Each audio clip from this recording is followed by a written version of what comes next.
அதிமுக கூட்டணி அவ்வளவுதான்.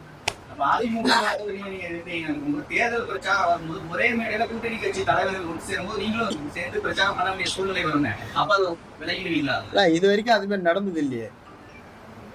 இது வரைக்கும் அது தமிழ்நாட்டுல நடந்தது இல்லை.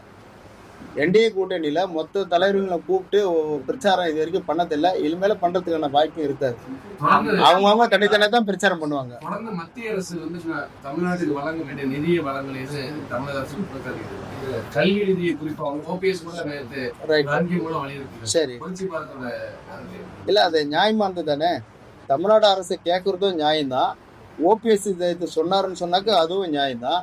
மத்திய அரசு கொடுக்க வேண்டிய கடமை கட்டாயம் அவங்க கொடுத்துதான் ஆகணும். இது ஒன்றும் தப்பு இல்லையே. தொடர்ந்து தமிழ்நாட்டை வஞ்சிக்கிற பாஜக அப்படிங்கிற மாதிரி தான் திமுக குற்றச்சாட்டை வைக்கிறாங்க. அந்த கட்சியோட அதிமுக கூட்டணி வைக்கும் போது இது ஒரு முரண்பாடான கூட்டணி இல்லையா, சந்தர்ப்பவாத கூட்டணி. அது நீங்க அதிமுக கேட்டதா அதுதான் சொல்றேன். மறுபடியும் சொல்றேன், நான் அதிமுக கூட தான் கூட்டணி இருக்கிறேன். மீதி நீங்க அதிமுக கேளுங்க. நீங்க போயிட்டு அதிமுக உடைய தலைவரா இருக்கிற நீங்க எடப்பாடியார போய் இது போல முரண்பாடா இருக்கிறப்ப நீங்க பிஜேபி கூட கூட்டணி வச்சுன்னு நீங்க அவர் போய் கேளுங்க.